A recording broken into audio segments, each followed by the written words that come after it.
राधे राधे। हरे कृष्णा।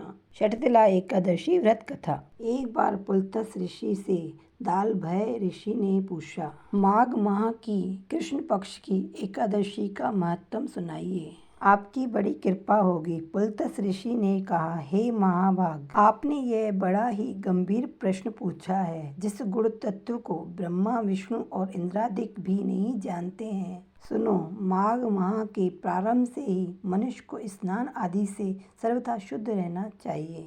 काम, क्रोध, मोह, लोभ, ईर्ष्या आदि को त्याग कर इंद्रियों को वश में करके अभिमान छोड़कर भगवान का स्मरण करते रहना चाहिए। और मूल नक्षत्र में स्नान आदि से शुद्ध होकर ऐसा गोबर ले जो जमीन पर न गिरे, उसमें तिल और कपास मिलाकर कंडे उपले बनाना चाहिए। तब उन कंडों से 108 बार हवन करें। यदि उस दिन द्वादशी और मूल नक्षत्र हो तो संयम के साथ रहना चाहिए। फिर एकादशी जो कृष्ण पक्ष की हो उस दिन व्रत करें और रात्रि को जागरण करें और उन कंडों से हवन करें। इस एकादशी को शटतिला एकादशी कहते हैं। दूसरे दिन धूप दीप निवेद से भगवान का पूजन करना चाहिए और खिचड़ी का भोग लगाकर उसी दिन भगवान कृष्ण का पूजन विधि विधान से करना चाहिए तथा पेठा, नारियल या सुपारी सहित अर्घ देकर स्तुति करनी चाहिए।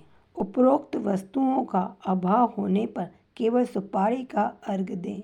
हे ईश्वर, आप करुणामय हैं, डूबते संसार का उद्धार कीजिए। हे कमल नयन, हे पुंडरीकाक्ष, हे जगत गुरु, मेरे इस तुष्ट अर्घ को आप लक्ष्मी जी सहित स्वीकार कीजिए। तत्पश्चात विप्र को जल भरा कुंभ प्रदान करना चाहिए और श्यामा गाय और तिल पात्र प्रदान करना चाहिए। तिल दान और भोजन दोनों ही श्रेष्ठ कहे जाते हैं।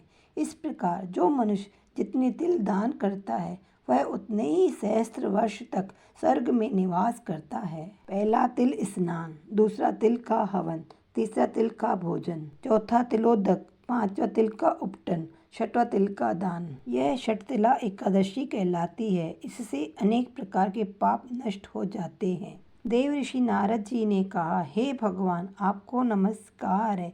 हे देव, इस शटतिला एकादशी के व्रत करने से क्या पुण्य होता है सो कहिए। श्री कृष्ण ने कहा, हे नारद मुनि, मैं तुम्हारे सम्मुख आंखों देखी घटना का वर्णन करता हूँ, सो तुम ध्यान देकर सुनो। प्राचीन काल में मृत्यु लोक में एक ब्राह्मणी सदैव व्रत किया करती थी। वह ब्राह्मणी अत्यंत बुद्धिमान थी। एक बार वह लगातार 1 माह तक व्रत करती रही, जिसके कारण उसकी देह अत्यंत दुर्बल हो गई। इतना करने पर भी उस ब्राह्मणी ने कभी किसी देवता तथा ब्राह्मण को अन्न का दान तथा धन का दान नहीं किया था।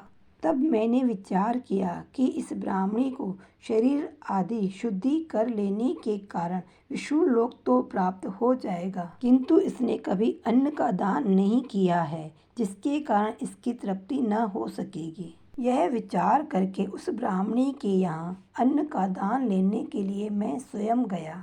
तब उस ब्राह्मणी ने मेरे आने का कारण मुझसे पूछा।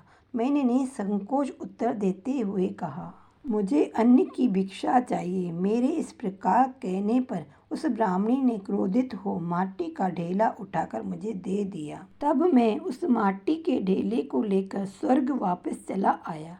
कुछ काल के उपरांत वह ब्राह्मणी भी अपने शरीर को त्याग कर स्वर्गलोक में निवास करने को आई।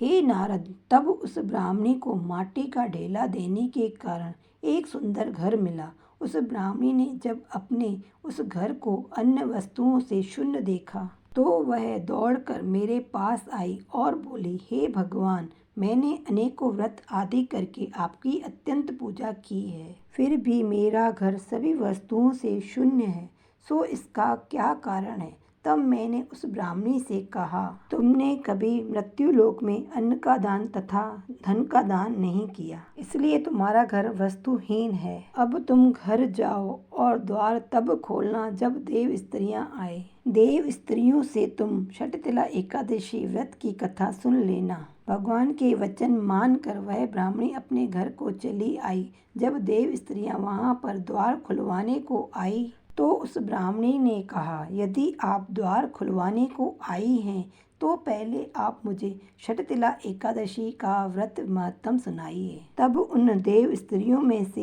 एक ने उसे शटतिला एकादशी व्रत का महत्म सुनाया। जब उस ब्राह्मणी ने अपने घर का द्वार खोला तब उन देव स्त्रियों ने उस ब्राह्मणी को सब स्त्रियों से अलग पाया।